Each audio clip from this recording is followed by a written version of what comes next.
আগামী 1 ফেব্রুয়ারি কেন্দ্রীয় বাজেট। এবারে অন্তর্বর্তীকালীন বাজেট পেশ করবেন নরেন্দ্র মোদী সরকার। রীতি অনুযায়ী কেন্দ্রীয় অর্থমন্ত্রী নির্মলা সীতারামন সংসদে 2023 থেকে 24-এর বাজেট পেশ করবেন। তাই বাজেট পেশের আগে প্রথা মেনে হালুয়া উৎসব পালন করলেন কেন্দ্রীয় অর্থমন্ত্রী। তার হালুয়া বিতরণের ভিডিও বর্তমানে সোশ্যাল মিডিয়ায় ভাইরাল। চিরাচরিত প্রথা মেনে মঙ্গলবার হালুয়া তৈরি করে নর্থ ব্লকের সদর দপ্তরে উপস্থিত মন্ত্রীদের মধ্যে সেটা বিতরণ করলেন কেন্দ্রীয় অর্থমন্ত্রী নির্মলা সীতারামন। ভিডিওটিতে দেখা যাচ্ছে টেবিলের উপর লাল রিবন দিয়ে বাঁধা লাল কাপড়ে ঢাকা কালো রঙের একটি বড় কড়াই।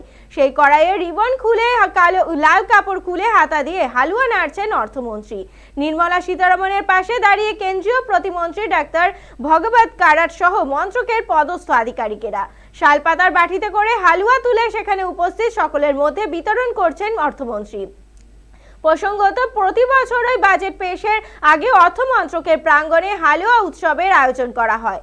অর্থমন্ত্রী স্বয়ং নিজের হাতে হালুয়া মন্ত্রকের পদস্থ আধিকারিক ও কর্মীদের মধ্যে বিতরণ করতে থাকেন।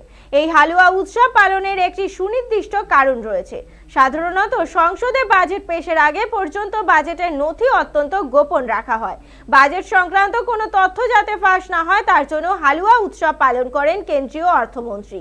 আবার অনেকের মতে বাজেটে বিভিন্ন খাতে অর্থ বরাদ্দের কথা ঘোষণা করা হয়, তারপর নতুন অর্থবর্ষ থেকে সমস্ত প্রকল্পে কাজ শুরু হয়, অর্থাৎ নতুন কিছু সূচনার সঙ্গে বাজেট জড়িত। তাই ভালো কিছু শুরু করার আগে মিষ্টি মুখ করাতে এই হালুয়া উৎসব পালন করা হয়।